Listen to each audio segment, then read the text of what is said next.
So now you went through school and you bopped around and all this kind of stuff. And whatever started you getting into the arts? Well, a boy. A boy is what started it. A boy.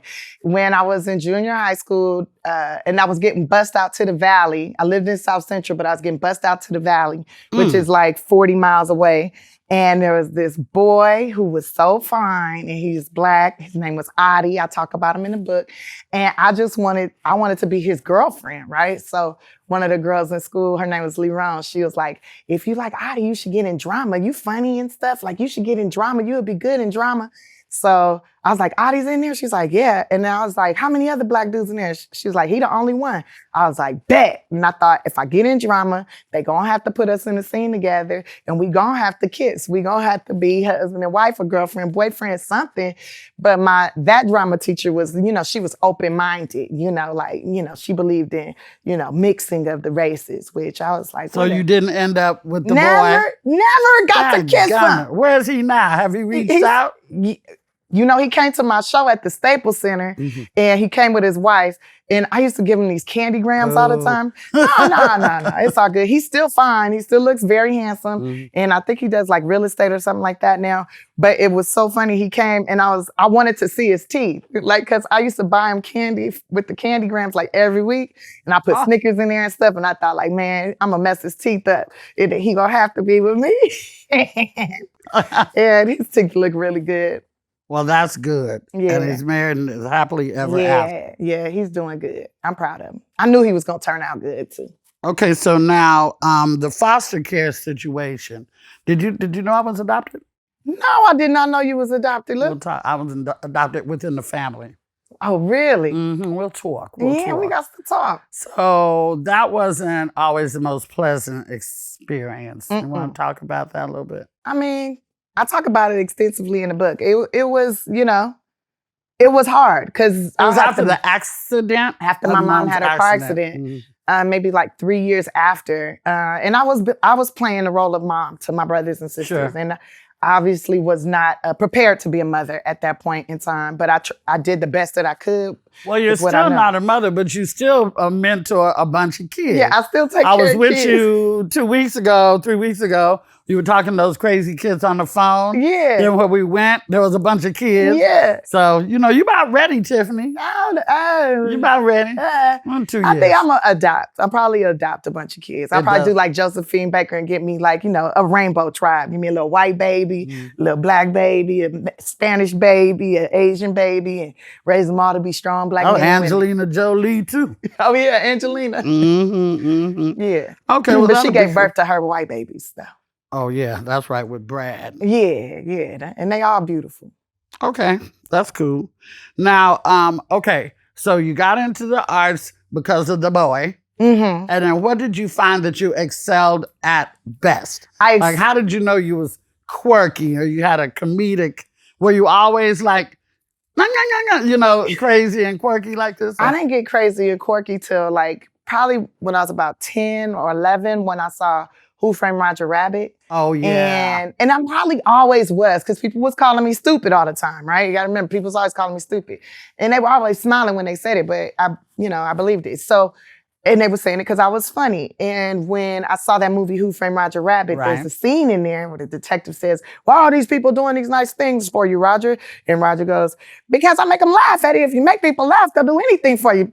And I was like, that's the ticket. That's how I'm going to get kids to help me do my homework, maybe let me copy their tests and be my friend and give me extra coffee cakes at lunch and stuff like that. So, yeah, that's when I discovered that I had a knack for comedy, and I was getting put out of class for talking too much and things like that. Sure. And I was getting in trouble a lot in school, and the social worker was getting tired of coming to my school, and she was like, this summer you got 2 choices, okay? And at that point, I had already won like 2 drama competitions. So I was in school, we had these competitions where like all the schools of the LA Unified School District in Southern California would get together, and we would do monologues or you do Shakespeare plays and stuff like that. And I won one time for a Macbeth play. Then I won another thing for doing a monologue of... Wait, you did Macbeth? Yeah, I did Macbeth. Do you remember any of it? I was a witch in it one time, and then we got second place when I was the Lady Macbeth. But I do remember double, toil and trouble, cauldron burning, boiling bubbles. That's funny that you were able to memorize your lines and stuff like that, especially in that dialect. Everybody been calling you stupid and you didn't think you could, but I was super good at getting someone to read something to me, and I could memorize it instantly.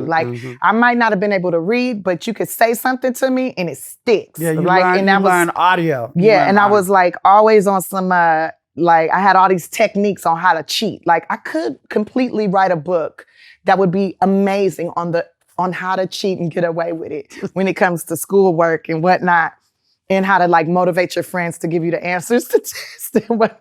So how did you get into the Laugh Factory school with Jamie Masada? Yeah, so my social worker was getting tired of coming up to the school because I was getting put out of classes because I make everybody laugh and do all this stuff. And so my social worker was like, you got two choices, Laugh Factory Comedy Camp or psychiatric therapy. Which one you want to do this summer? And I was like, which one gonna have me on drugs? She said, you definitely gonna be on drugs if you go to therapy. So I went to the comedy camp. And that's when my whole world opened up. I was 15, I was 16, 15, almost 16. Does Jamie still have that? He still has a comedy camp, but this is the first summer that we have not been able to do it. But do you participate every year? I participate every single year. I come and mentor the kids every year, talk to them, motivate them, show them how to construct a joke.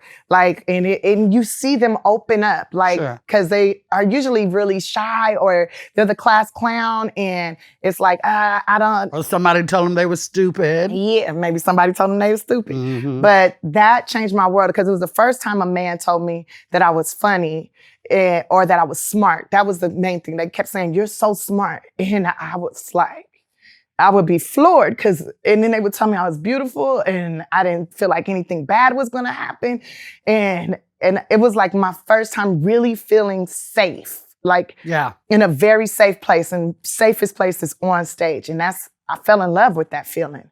And that's why I love to perform. I love to get on stage. It is the safest place because you have witnesses if something happens. And the love you get back. Yeah, even the hate. Sometimes people don't like it. Well, sometimes people don't like it. But what I love the most is that I'm able to evoke emotion. Right? To be able to evoke emotion in someone, whether it be positive or negative.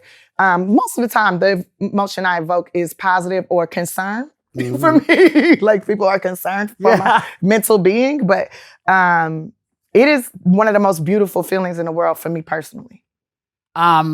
The only rally I did, besides the one I did on Mother's Day with Chaka Khan after Ahmaud Arbery got murdered, the only rallies I did was at the Laugh Factory because I felt like that was we were there together. Yeah. Felt like that was my community, that I would be saved. And it was a rally, not a march, not with these. No. We just stood outside the club and talked mess.